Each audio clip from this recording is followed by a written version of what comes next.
मित्रांनो, आदरणीय वसंतदादांनी सांगितल्याप्रमाणे गाव पातळीवर जी छोटी मोठी कामं आहेत, फक्त एक गल्ली जर सोडली जवळपास सगळंच गाव हे काँक्रिटीकरण झालेलं आहे आणि ती गल्ली सुद्धा आपण पुढच्या काळामध्ये प्रस्तावित केलेली आहे। मंदिराकरता सुद्धा आपण 10 लाख रुपये सुचवले होते, पण ते 10 लाख मध्ये ते बसत नाही, म्हणून आपण ती प्रमाण रद्द करून तिला 20 लाख रुपये आता आपण प्रस्तावित केलेले आहे।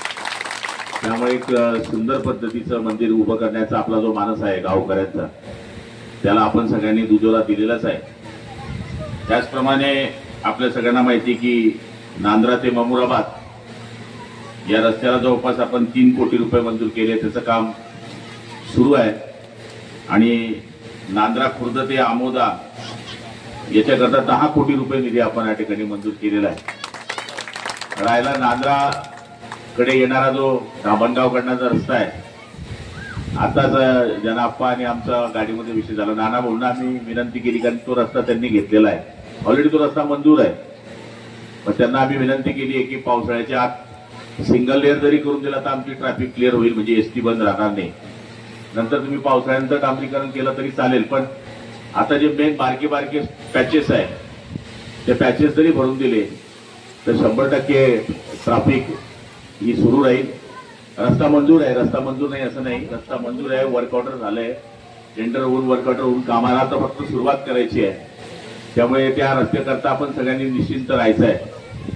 आपण मागच्या काळामध्ये सुद्धा आपल्या गावामध्ये काँक्रिटीकरणच्या गल्ल्या, खास करून तरुण माणसांची मुलांची जी मागणी होती व्यायामशाळेची, ती व्यायामशाळा पण आपण केली आणि त्यात साहित्य पण आपण 4 लाख रुपयाचं दिलं, जेणेकरून तरुण मुलांना या ठिकाणी व्यायामाचा लय असावा आणि येणाऱ्या ज्या कॉम्पिटिशन एक्झाम आहे त्याच्यामध्ये शारीरिक चाचणी ही सगळ्यात महत्वाची असते, तर त्याच्याकरता सुद्धा आपण काम करण्याचा या ठिकाणी प्रयत्न केलेला आहे। नांद्रा गाव असेल किंवा खापरखेडा असेल, खापरखेडा फाटा ते खापरखेडा गाव याचं सुद्धा काँक्रिटीकरणचा रस्ता मंजूर आहे आणि ते सुद्धा या युवांनी घेतलंय, अनिलदादांनी तो रस्ता घेतलेला आहे। फक्त आपल्या या दोघं मंडळींनी हे काम जर सुरू केले, मला नाही वाटत की या परिसरामधले जे मेन रस्ते आहेत, हे रस्ते निश्चितपणाने आपले अपूर्ण आहेत किंवा सुरू व्हायचे आहेत, पण जे सध्या जो रोज येण्याचे रस्ते आहेत त्यांची कुठेच अडचण राहणार नाही। कारण मंजुरी हा विषय जो आहे, मंत्री म्हणून किंवा आमदार म्हणून तो करण्याचा मी 100% प्रयत्न केलेला आहे आणि हे मी करतोय, हे माझं कर्तव्य आहे। एखादी आपल्यावर उपकार करतोय किंवा आपण काही मी फार मोठं काम करतोय तुमचं असं नाहीये।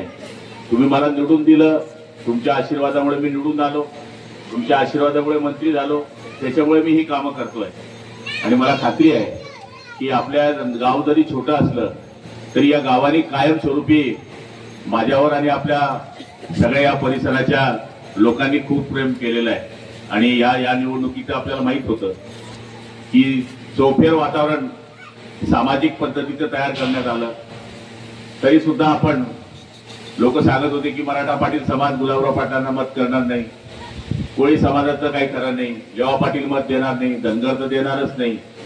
पण या ठिकाणी मला सांगायला अभिमान वाटेल की 80% कोळी समाजाने, 80% लेवा पाटील आणि मराठा समाजाने सुद्धा मला 50% मतं दिली, धनगर समाजाने सुद्धा मला 80% मतं दिली। त्यामुळेच आपल्या आशीर्वादामुळे मी आज या ठिकाणी 60,000 मतांनी निवडून येऊ शकलो। पण आपण काळजी करण्याची गरज नाहीये, पालकमंत्री जरी झालेलो असलो तरी आमदार हे जे कर्तव्य माझं आहे ते पूर्ण करण्याकरता मी आपल्याशी कटिबद्ध आहे।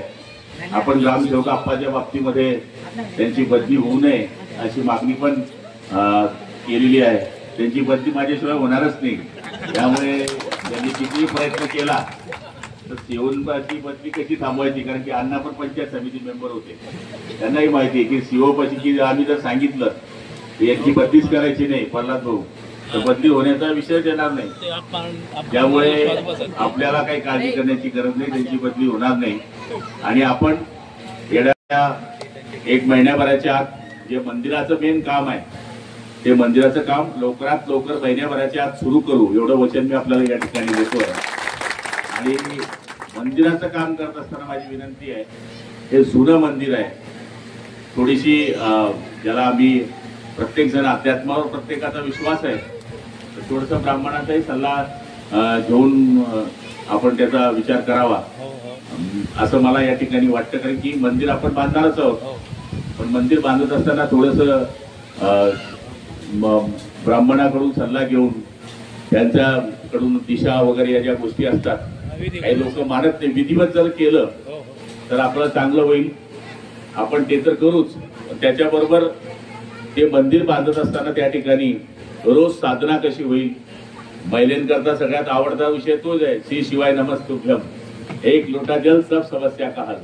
त्यामुळे महिलांकरता ते मंदिर होणं फार गरजेचं आहे आणि ते करण्याचं आश्वासन नवे वचन देतो. याचं कारण आता काही जास्त कामं या गावाची शिल्लक नाही आहे. दोन्ही कल्ल्या आणि कॉन्क्रिटीकरण तुम्ही जर स्मशानभूमीचं आजच सुचवलं तर नाविन्यपूर्ण आणि जनसुविधेमध्ये आपल्याला आमदार फंडाचा हेड न वापरता डीपीटीसीच्या हेडमध्ये आपण स्मशानभूमीपर्यंतचा रस्ता जर कॉन्क्रिटीकरण करायचं असेल तर तो सुद्धा आपल्याला करता येतो.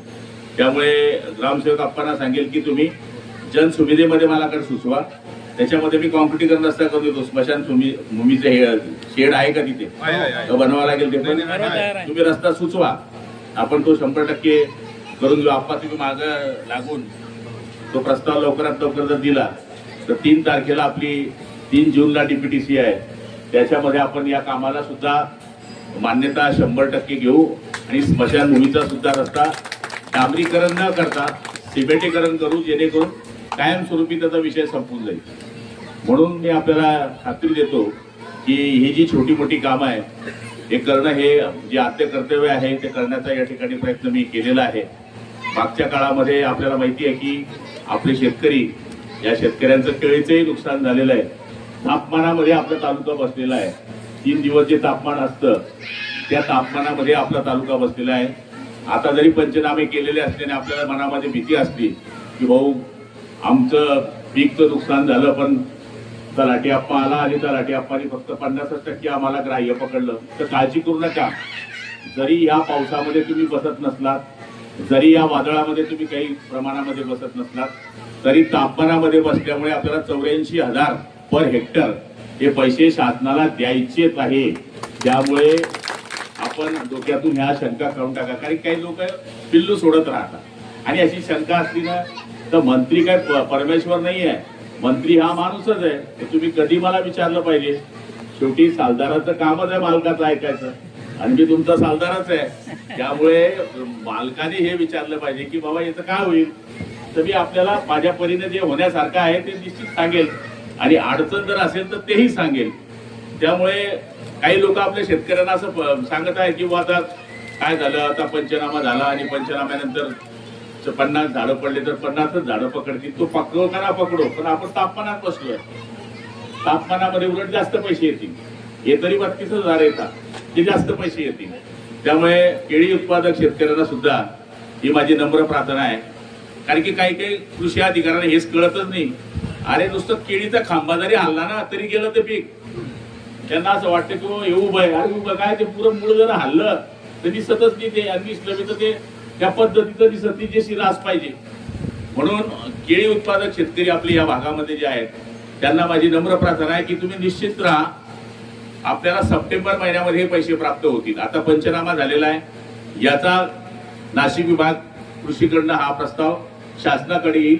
कॅबिनेटमध्ये आल्यानंतर आपली चर्चा झालेली आहे कॅबिनेटशी, विमा कंपन्यांशी आपली मिटिंग झाली जळगाव जिल्हा कलेक्टर ऑफिसमध्ये. त्यामुळे आपण शेतकऱ्यांनी निश्चित राहावं अशी अपेक्षा व्यक्त करतो. येणाऱ्या काळामध्ये दिवसा लाईट मिळण्याकरता आपण जळगाव तालुक्याचा 132 केव्हीचं जे शिरसोलीचं केंद्र बनवतो आहे, तर पार्ट बी मध्ये आपण धानोरा सुद्धा प्रस्तावित केलेला आहे. आणि मला खात्री आहे की धानोरा आता नंदगावचा आपण MSCBचं 33 केव्हीचं काम सुरू केलेलं आहे. त्याचबरोबर विटनेरला आपण 10 MVचा ट्रान्सफॉर्मर आणलेला आहे. मसावतला आपण नागपुरीकडनं लाईन आणण्याचा प्रयत्न केलेला आहे. विटनेरला आपण 14 एकरमध्ये सोलर प्लांट बसवला आहे. तिथे 3000 शेतकऱ्यांना दिवसा सकाळी 7 ते संध्याकाळी 6 पर्यंत दिवसाची लाईन मिळेल. तर आपला प्रयत्न हाच आहे की हा पावसाळा आटोपल्यानंतर आपल्याला सुद्धा दिवसा 8 तास लाईन कशी मिळेल याच्या मागे मी लागलेलो आहे. आणि मी आपल्याला खात्री देतो, इथेच नाही जळगाव जिल्ह्यामध्ये आता चोपड्यामध्ये सुद्धा आजपर्यंत 132 केव्ही नव्हतं. पण लताताई सोनवणे आमदार असताना आणि चंदू अण्णानंतर आमदार झाले, पण त्या वहिनींच्या काळामध्ये 132 केव्हीचं ट्रान्सफॉर्मर मंजूर करण्याकरता 100 कोटी रुपये मंजूर त्यावेळेस त्या महिला असल्यानंतर सुद्धा त्यांनी मंजूर केल्या. म्हणजे सांगायचा अर्थ असा आहे की सध्या शेतकऱ्यांना काय पाहिजे, रस्ता पाहिजे, त्याचबरोबर लाईट पाहिजे आणि पाण्याची सुविधा पाहिजे. याच्या व्यतिरिक्त लोक आपल्याकडे काहीच मागत नाही. तेच करण्याचा आम्ही या ठिकाणी प्रयत्न करत आहोत. सक्षमीकरणाच्या ज्या घोषणा चालल्या त्या नुसत्या घोषणा नाहीये. तुमच्याकडे जर कुठला प्रोजेक्ट असेल तर जागेवर आधार कार्ड दिल्यानंतर 10 लाख रुपये लगेच कर्ज मिळतं. त्या 35% सबसिडी आहे. तर घरी बसले बसले काहीतरी एक छोटा मोठा उद्योग गावात सुरू केला पाहिजे. महिला बचत गट काय करतात, त्यांच्यातच पैसे वाटतात, त्यांच्याच व्याज खातात. त्याच्यामध्ये काय उपयोग होणार आहे? छोटा मोठा उद्योग करा. मेणबत्ती तयार करायचा असेल, अगरबत्ती तयार करायचा असेल, खडू तयार करायचा असेल, पेन्सिल तयार करायचा असेल, गावातल्या कोण आहे, कोण मेहंदीची कोण माहिती तुम्हाला? मेहंदीचे कोणता सुद्धा मोठा धंदा आहे, आपल्या बाया करतच नाही. तुम्ही हे स्वीकारा. पतीच्या पगारावर आता सगळं चालेल, पतीच्या शेतीच्या उत्पन्नावर सगळं मिळेल असं डोक्यात काढू नका. 1500 येत आहे, ठीक आहे. आता तुम्ही 2100ची वाट पाहताय, ठीक आहे. 1500 जरी येत असले तरी त्याच्याबरोबर तुम्ही सपोर्टिंग धंदा करा. आता 500 रुपये रोज जरी माणूस कामाला गेला तरी परवडत नाही महागाईमुळं. तर आपल्या घरातल्या घरात आपण काही करू शकतो का? आता आपण कालच एक महिला बचत गटाला 50 लाख रुपये मंजूर करून दिले. ते माझ्या हातात आहे. माझ्या हातात म्हणजे मी आमदार आहे. यामुळे तुम्ही प्रोजेक्ट रिपोर्ट जर दिला की हा धंदा आम्हाला करायचा आहे, 50 लाखचा असला तर 17.5 लाख रुपये सबसिडी आहे. 17.5 लाख रुपये सबसिडी आहे. त्याच्यामध्ये तुम्ही मशिनरी आणू शकता. पापड उद्योग किती भारी आहे. पापड उद्योग कोणी जाता घरी पापड बनवत, ती माझी माय शिवाया म्हणा. आता मला इतकी बाई शिवाया बनवताना पाहत नाही आहे की नाही. मला ते शिवाया तोडायला आहे, ते खाटीवर टाकायला आहे. म्हणजे मी लहान होतो तेव्हा. आता आहे का तसं? बिलकुल नाही.